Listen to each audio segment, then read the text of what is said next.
Assalamualaikum warahmatullahi wabarakatuh. Alhamdulillahilladzi hadana li hadza wa ma kunna linahtadiya laula an hadana Allah. Asyhadu an la ilaha illallah wa asyhadu anna Muhammadan abduhu wa rasuluhu la nabiyya ba'da. Allahumma shalli wa sallim wa barik ala sayyidina Muhammadin alihi wa sahbihi ajma'in, amma ba'd. Ayuhan nas ittaqullaha haqqa tuqatih wa la tamutunna illa wa antum muslimun. Sadaqallahu wa sadaqa rasulullah. Alhamdulillah. Jemaah kampung takwa asdan rahimahullah. Mari kita lanjutkan lagi, masih di surat Yasin. Kita sudah sampaikan bagaimana Allah memberikan tanda-tanda kekuasaan Allah kemarin, ya. Sudah sampaikan, di antaranya adalah Allah mengangkut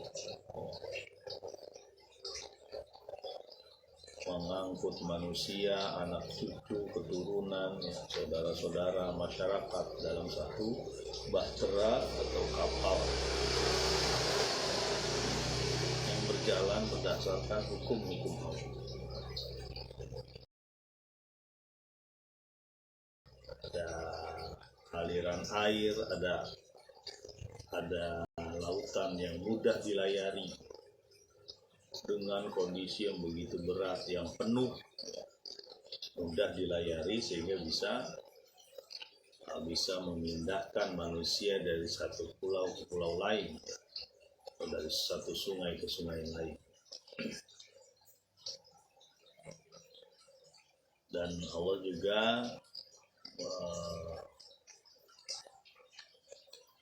dengan kemampuan manusia, ya, bisa menciptakan berbagai jenis transportasi air, ya, bentuknya bermacam-macam, dan itu terjadi dengan sarana-sarana yang disediakan oleh Allah Subhanahu wa Ta'ala. Kita lanjut di ayat yang ke-43 surat Yasin, ayat yang ke-43. Bismillahirrahmanirrahim. Wa inna sya'na nughriqahum fala sarikha lahum wa lahum yunqadhun. Kalau kami kehendaki perahu dan isinya kami tenggelamkan, kami masukkan ke dalam lautan. Tidak ada yang mampu menolongnya dan tidak ada yang bisa diselamatkan. Ini satu gambaran dari Allah Subhanahu wa Ta'ala betapa Allah menguasai lautan.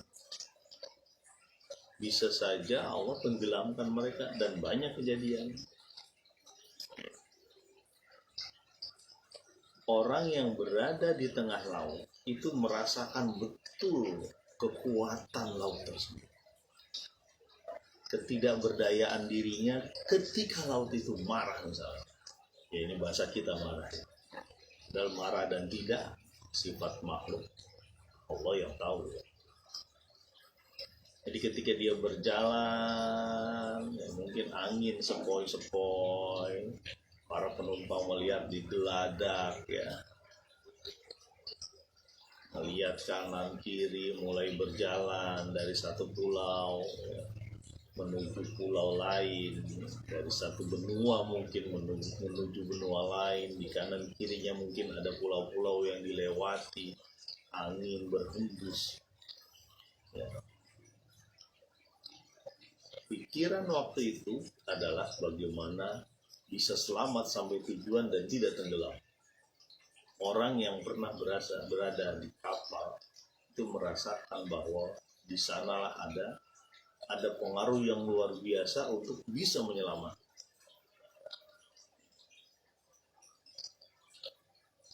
Apalagi dalam cuaca yang mendukung, ya, mungkin agak redup-redup dikit, ya, atau mungkin cerah sekalian, ya. betapa beratnya ketika ada cuaca mulai berubah, ada mendung yang datang, ada angin yang mulai bergerak lebih kencang, mulai turun hujan, butiran hujan. Betapa pada saat itu kengerian yang ada, ombak mulai bergerak. Ini kalau saya lagi ngomong kayak gini, kebayang aja tuh nyeberangi lautan. Yang pernah melewati lautan, kalau Indonesia kan yang paling sering dan paling sibuk itu kan Laut Sunda ya, antara Jawa dengan Sumatera, lumayan sibuk. Memang kalau lagi ini bahkan beberapa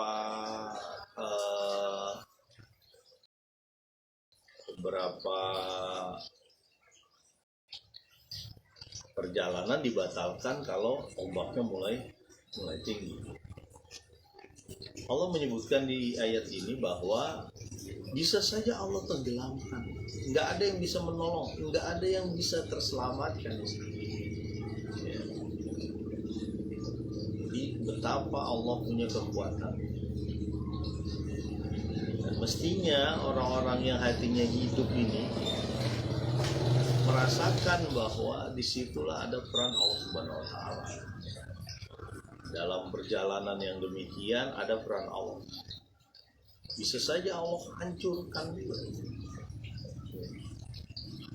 Sama kalau sekarang tuh diibaratkan seperti orang sedang naik pesawat terbang. Pertamanya juga udah membuat bergetar hati gitu ya, jalan bergetar gitu. Ya. Baru naik aja udah sah gitu, sudah. Kalau orang yang berada di pesawat terbang itu yang terpikir oleh dia sampai selamat turun di bandara, dia bisa turun.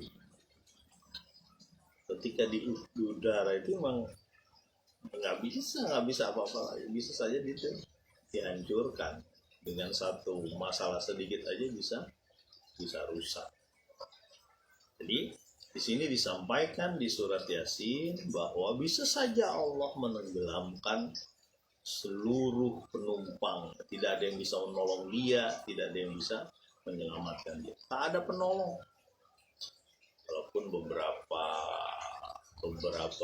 bencana ya, bencana kelautan itu ada juga yang bisa selamat dengan memegang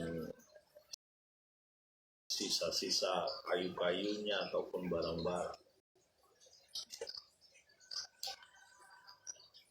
Jadi kita sampailah pada kapal yang terombang-ambing di lautan ini yang tidak harus mengharapkan kasih sayang dari Allah Subhanahu, dan merasa sekali itu ya. Walaupun berdoa juga dalam keadaan badai itu ikhlas banget itu. Ya Allah, kalau misalnya aku selamat dari badai ini, aku akan datang kepada Engkau. Di ayat di surat yang berbeda tuh disebutkan tuh bahwa manusia bisa begitu ikhlas ketika udah ada dalam kondisi kematian ya, begitu. Jamaah Kampung Takwa Astagfirullah dan teman-teman yang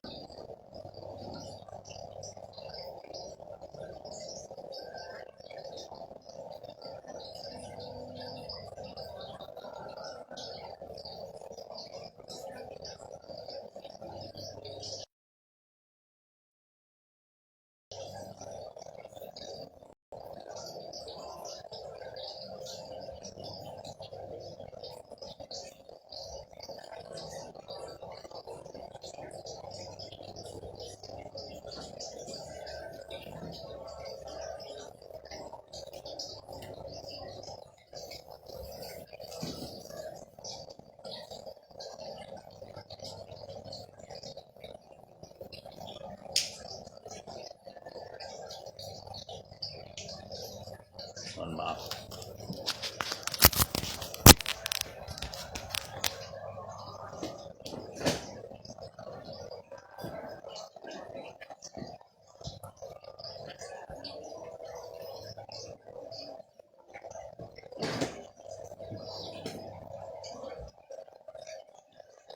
kembali lagi ke ayat bahwa tadi Allah Subhanahu wa taala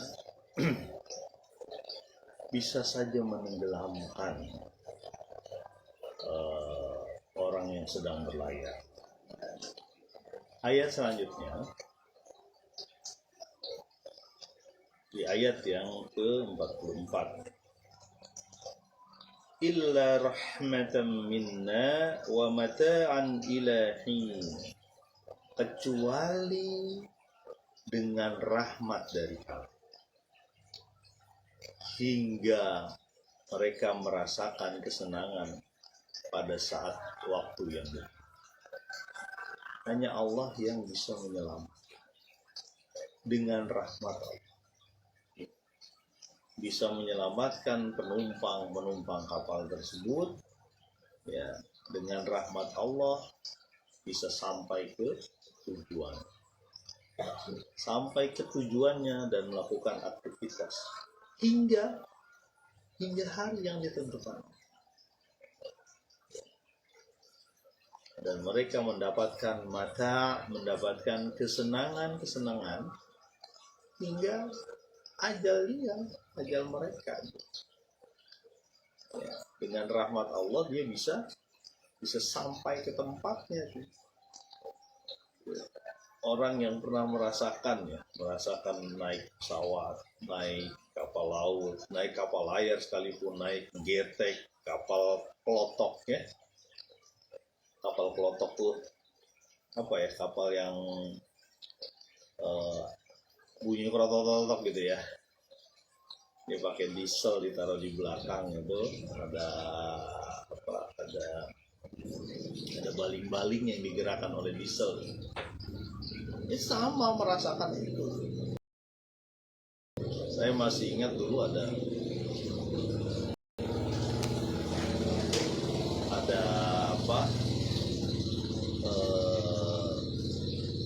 ada peristiwa kapal kebakaran.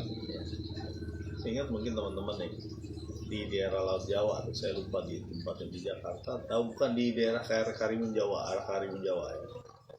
Nah kapal itu kebakaran, ya, banyak yang berusaha menyelamatkan, ada yang meninggal atau enggak lah gitu.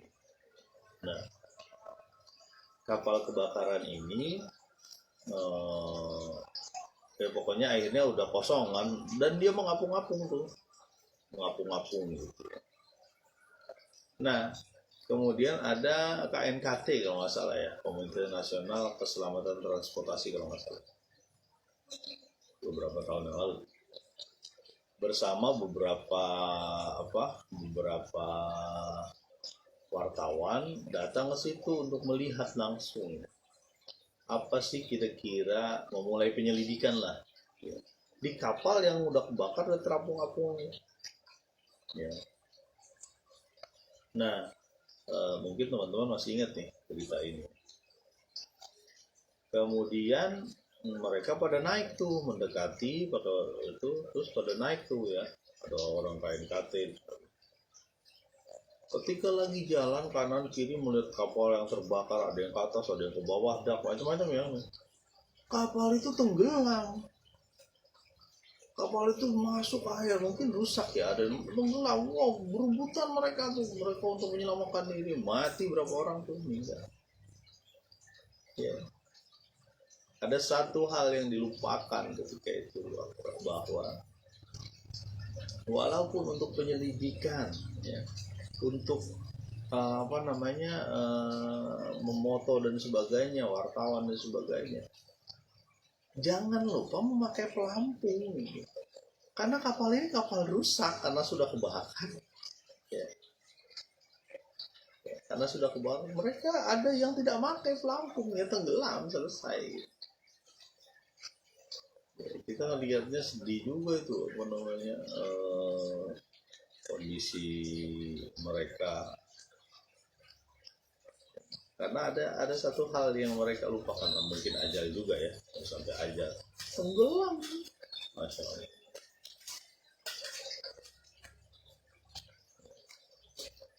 Kita lanjut lagi ya.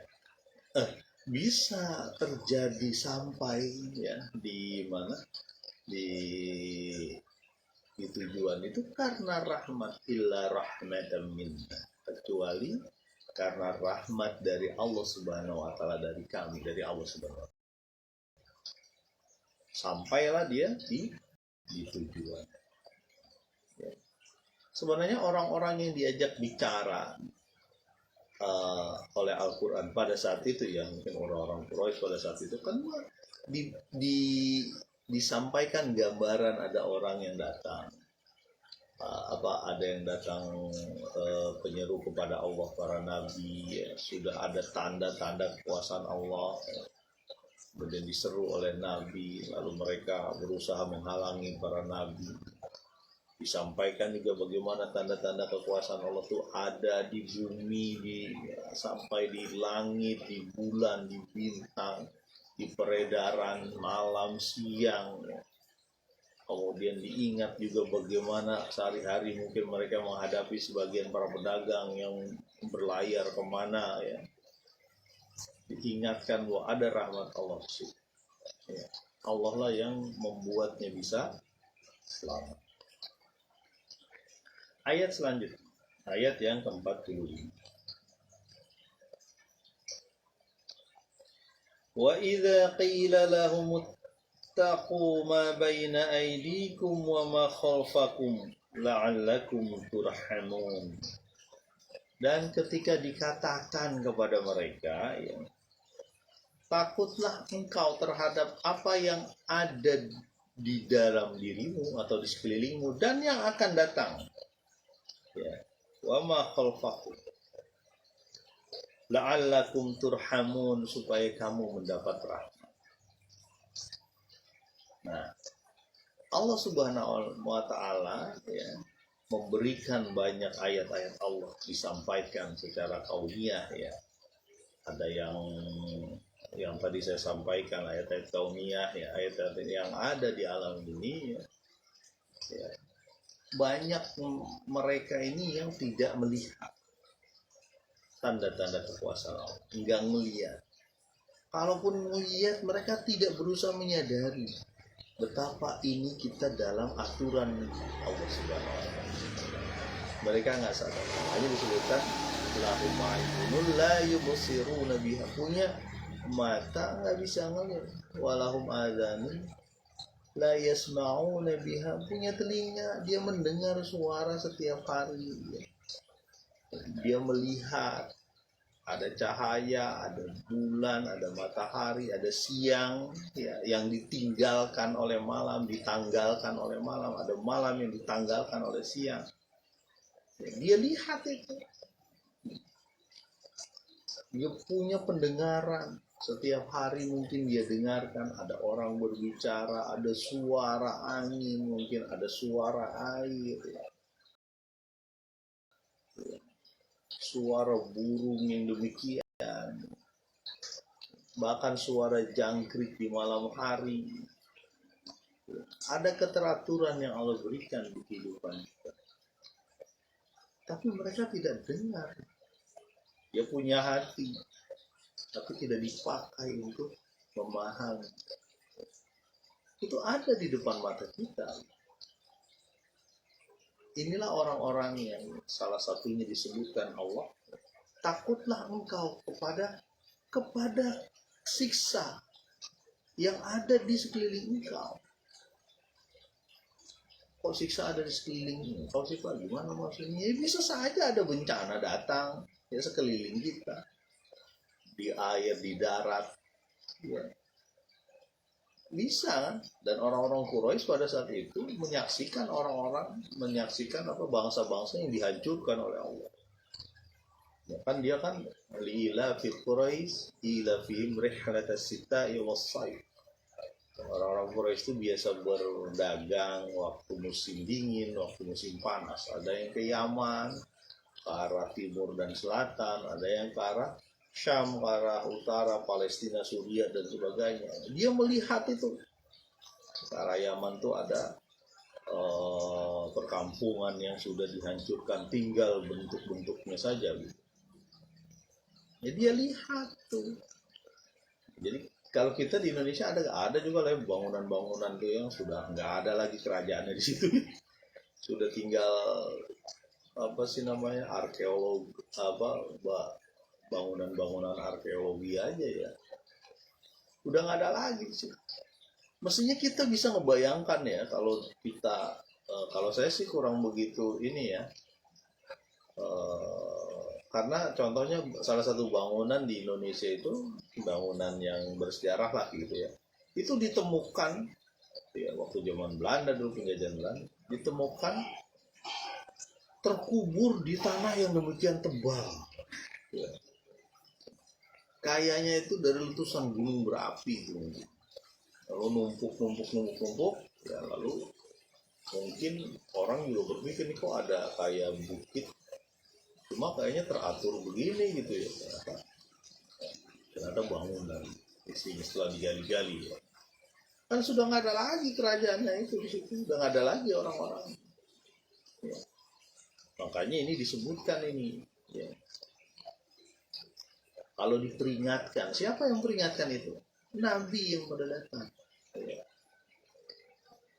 Ada yang memahat gunung tuh, gunung dipahat, dibikin rumah di dalamnya. Saya nggak kebayang loh, gunung batu-batu dipahat dibikin rumah, teknologinya luar biasa canggih gitu. Mungkin dia bisa bikin apa namanya, bikin rangkanya di dalam pakai batu-batu tumpukan tertentu sehingga kuat gitu menjaga gunung itu.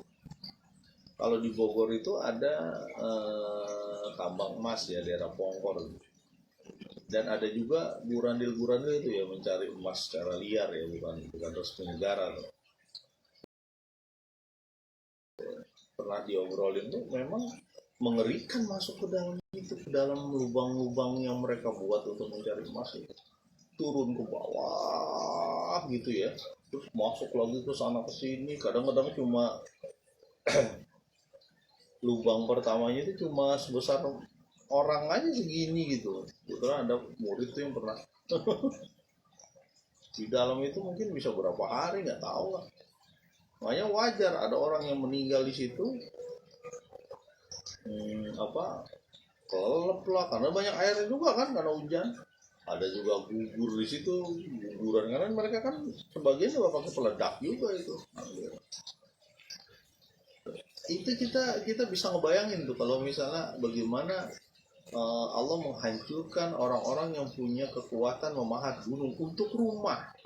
Kalau di Pongkor itu untuk ngambil aja terus pulang, bukan buat rumah. Ini buat rumah ya, berarti itu memang di dalamnya itu gua disediakan, mungkin ada kamar mandinya juga mungkin ya, kayak hotel. Hancur tuh sama Allah Subhanahu wa Ta'ala. Ya itulah, kalau kita diingatkan oleh para rasul bahwa di sekeliling kita itu ada calon-calon siksa ya.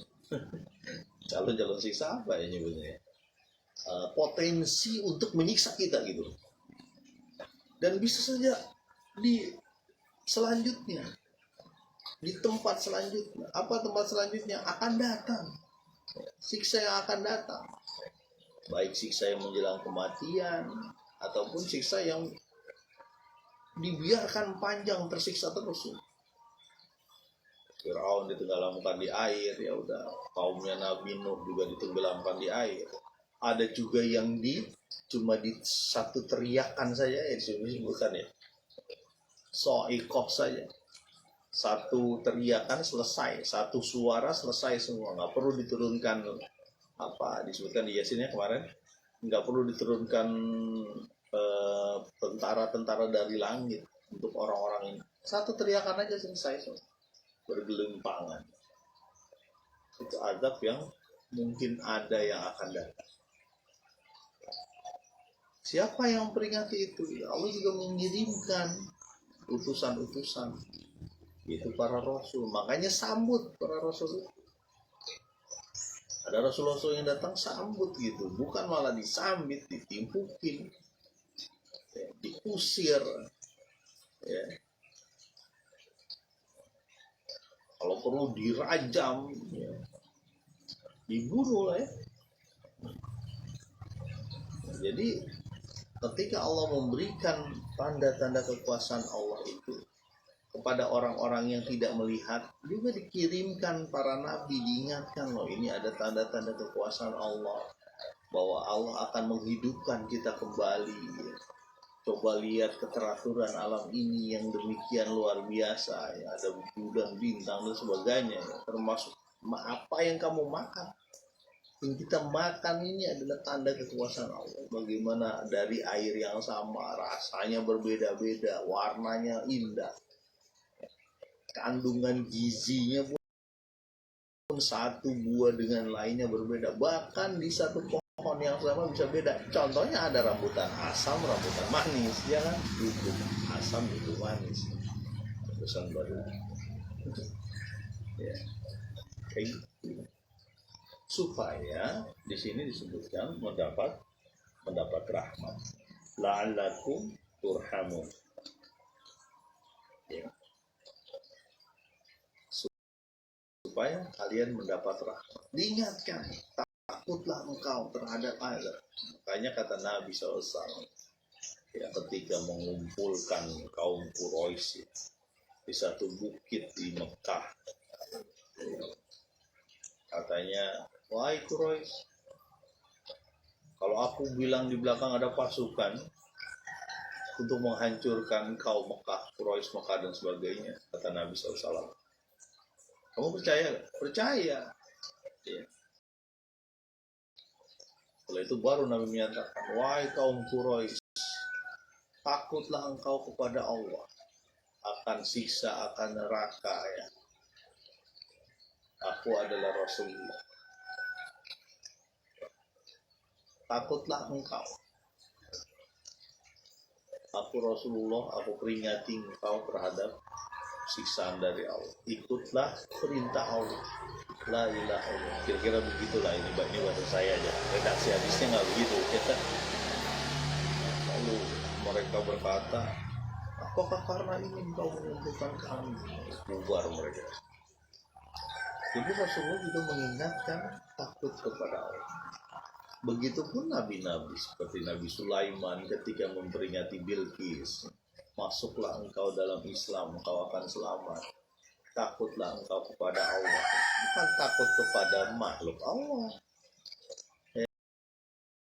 Ya, takut hanya kepada Allah. Kalau makhluk Allah siapa yang ditakuti untuk kalau Bilqis itu matahari lah mau disembah. Ya, ada yang takut pada gunung, taruhlah hal-hal yang membuat gunung itu senang misalnya, atau penunggu gunungnya nggak jelas lah ya. Takut hanya pada Allah.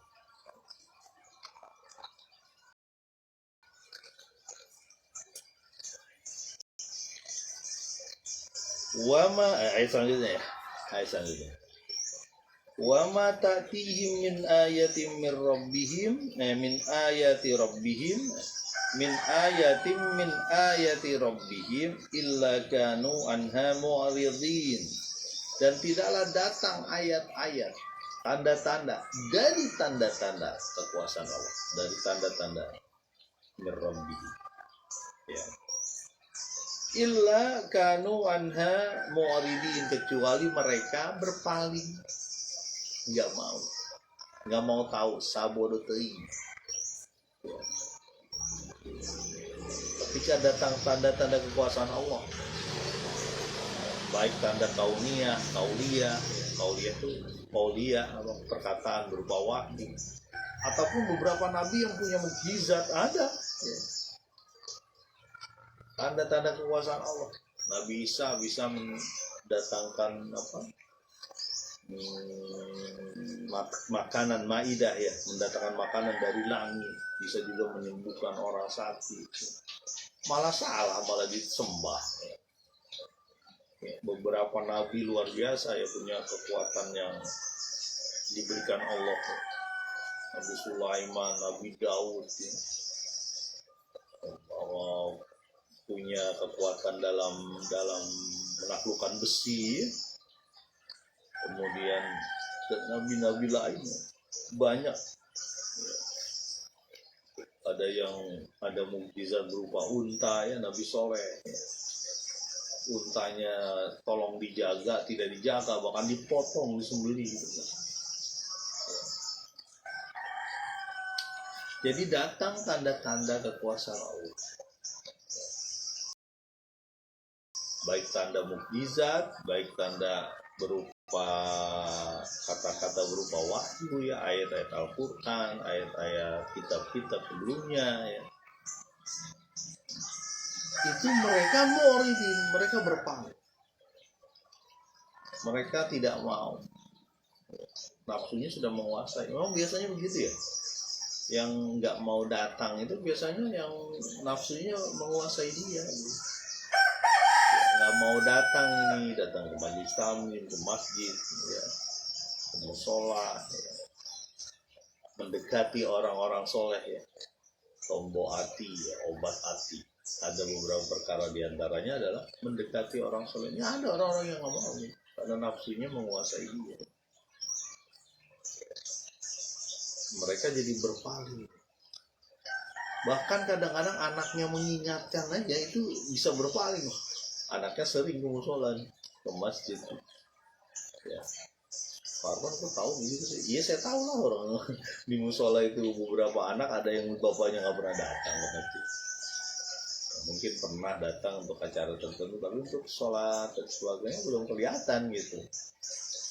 Itu kan semuanya diperingati oleh anaknya. Mereka sebelum kadang sebelum maghrib datang selawatan lah atau apalah di masjid yang ada selawatannya.